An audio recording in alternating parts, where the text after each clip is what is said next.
Bienvenidos a este cuarto video tutorial sobre la instalación del sistema DB GermoWeb.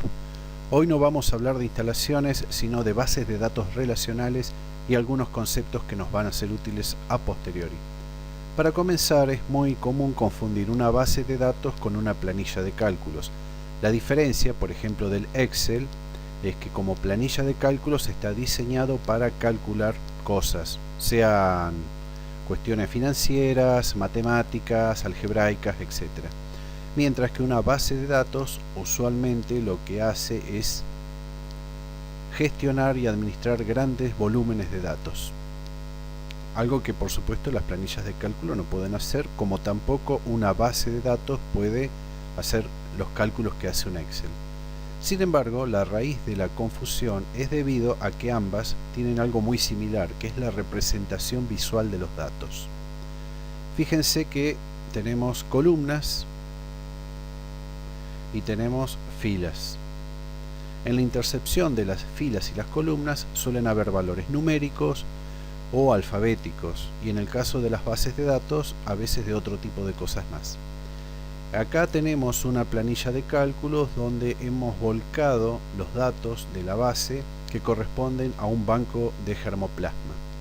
Tenemos que cada columna tiene un nombre y cada fila tiene un número, o también podría tener un nombre, y que corresponden las columnas a los descriptores y las filas a las accesiones. Entonces, esta representación visual, obviamente puede confundir un poco, pero sabiendo el objeto de cada cual es fácil discernir. El trabajo con las bases de datos es más ágil y más eficiente con grandes cantidades de datos que un Excel. Vamos a hacer una pequeña demostración. Nosotros podemos acceder a las bases de datos de muchas maneras. Una de las maneras más usuales es a través de una interfaz donde administramos la misma. Por ejemplo, acá estoy accediendo con el usuario root, que ya conocen ustedes, y una clave que no puedo revelar porque es secreta, a mi base de datos MySQL. Aquí, por ejemplo, le vamos a pedir que me diga qué bases de datos están corriendo en este momento. Bases, ahí está. Y tenemos un montón de bases de datos. Yo voy a llamar a la misma base de datos que estábamos utilizando recién, Germoplasma. Ahí acabo de cargar la base de datos de Germoplasma y le voy a pedir que me digan qué tablas,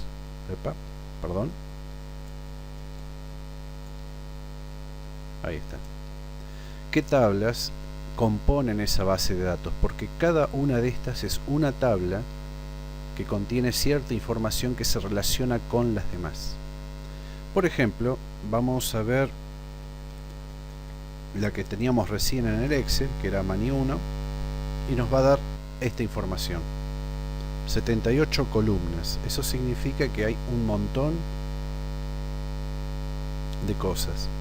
Tenemos un ID, que es un identificador interno, y después todas los descriptores de caracterización, evaluación y de pasaporte que corresponden a este banco de germoplasma que ha armado Olegario.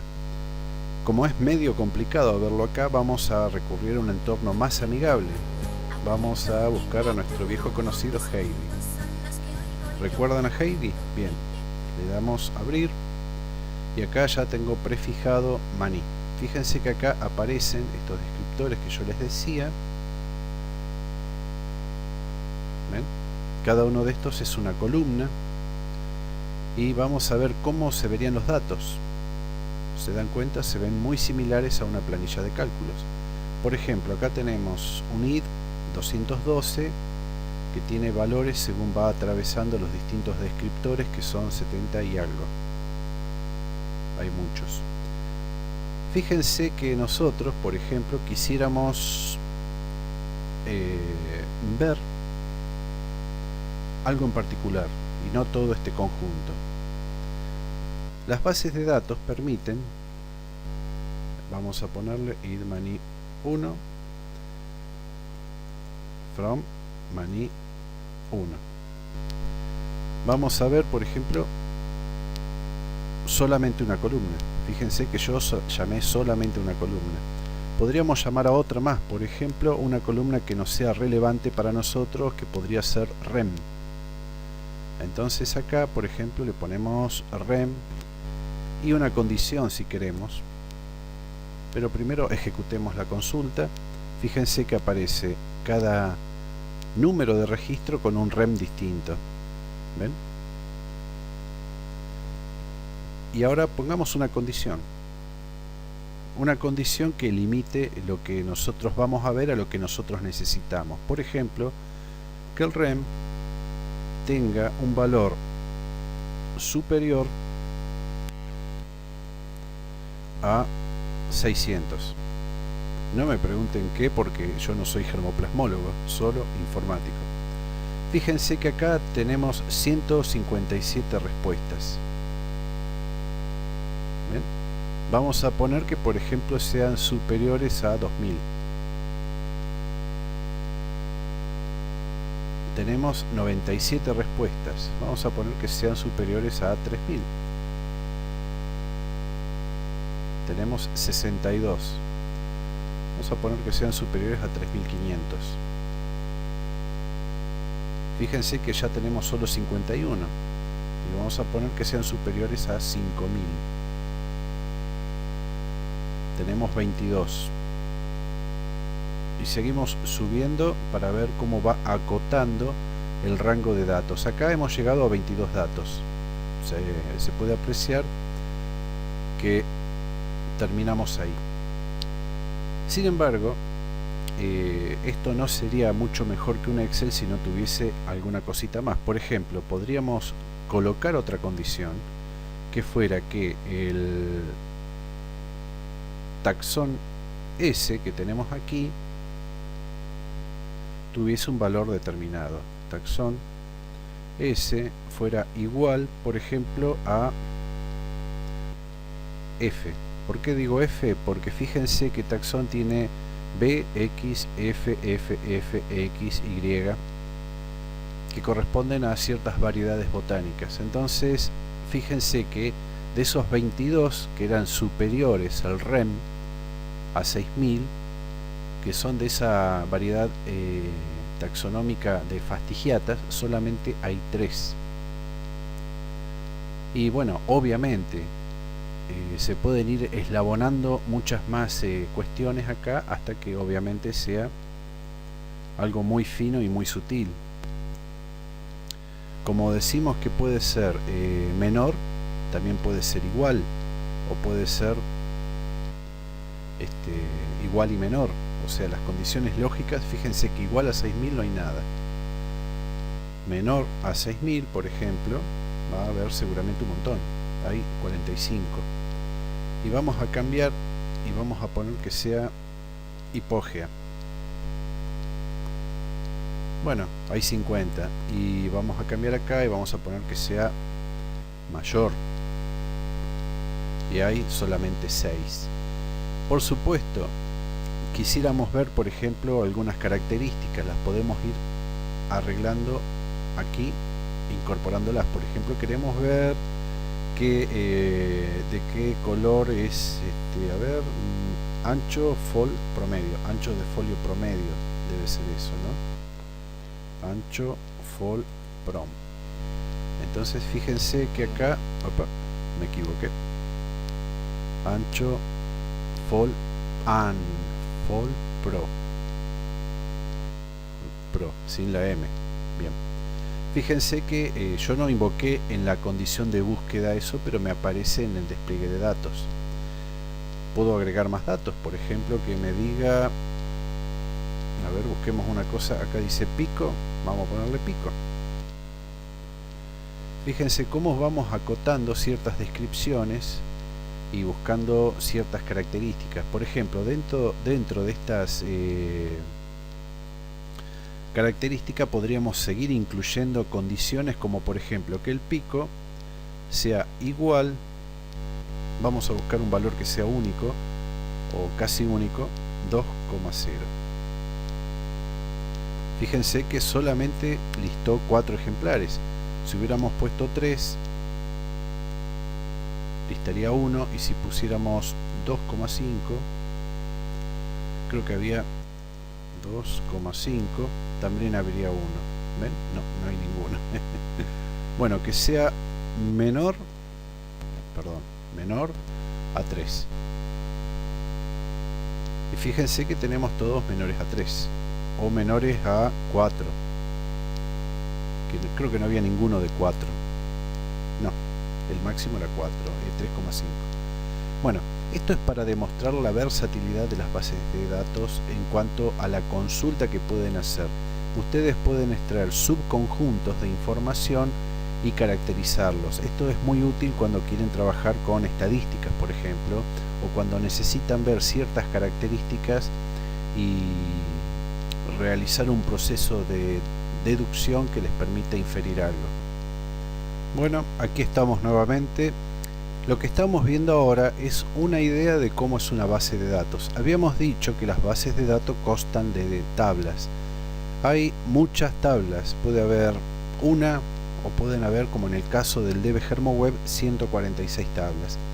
Y cada tabla está relacionada con otra mediante cierto tipo de relaciones que hacen que mantengan la seguridad, la coherencia de la información y por sobre todas las cosas la eficiencia. Supongamos esto es solamente un ejemplo, no tiene importancia esta tabla en sí. Acá tenemos otro ejemplo, que nosotros tuviéramos una tabla que tuviese, por ejemplo, el nombre de los países. Entonces tendríamos un registro que se llamaría Argentina. Entonces cada vez que en algún formulario de DB GermoWeb nosotros tuviéramos que cargar una propiedad que fuera nombre de país, al invocar el número del identificador de esa tabla estaríamos trayendo el valor Argentina acá. Supongamos ahora, por ejemplo, que el día de mañana cambia el nombre de la Argentina y se llame República Esplendorosamente Argentina. Entonces, si no tuviéramos esta relación, tendríamos que cambiar todos los registros uno por uno y ponerle el nuevo nombre. En cambio, al tener una tabla donde se invoca ese valor, cambiamos solo ese valor y automáticamente todo lo demás que esté relacionado con ese valor llamado Argentina cambia a Esplendorosamente Argentina. Supongamos que estamos trabajando con una variedad botánica de algún caupí o algo por el estilo, y el día de mañana, como es muy usual, cambia la denominación científica de ese elemento. Entonces, si no estuvieran relacionadas las tablas, tendríamos que cambiar uno por uno todos los registros y no olvidarnos de que alguno haya quedado por ahí. Entonces sería una tarea muy engorrosa, sobre todo cuando se tienen varios miles de registros. La relación de las tablas hace que, aunque sea un poco más compleja, porque esta tabla, por ejemplo, que estamos señalando acá, recibe datos de varios lados, hace que sea más eficiente. Supongámonos que, aparte de tener el nombre del país y la variedad botánica, tuviésemos un descriptor que fuera el largo de la hoja. El largo de la hoja en determinadas circunstancias. Entonces, invocando esa tablita con ese descriptor, solamente pondríamos un valor acá y no tendríamos que estar repitiendo cada vez que hiciéramos una nueva colección de datos ese mismo descriptor. Esto en esencia es un poquitito lo que significa el relacionamiento entre las tablas. De todas maneras, ustedes, los usuarios del DB GermoWeb, esto no lo van a ver porque en realidad esto va detrás de la pantalla, es invisible, se dice que es transparente al usuario. Ustedes van a notar que, por ejemplo, tienen que cargar algunos datos previos, por ejemplo, el nombre del banco de germoplasma, el nombre de la colección, la institución a la que pertenecen, etcétera, etcétera. Todo eso son distintas tablas que van acopiando esos datos y que después, cuando ustedes hacen el despliegue de datos, se unen en un punto. Si el día de mañana el banco de germoplasma se mudara de la experimental donde están a otra, simplemente con cambiar un valor de una de las tablas modifican todo el resto. Bueno, como siempre, cualquier duda o pregunta, no duden en consultarnos a nuestro correo o llamarnos por teléfono. Muchas gracias y hasta el próximo video tutorial.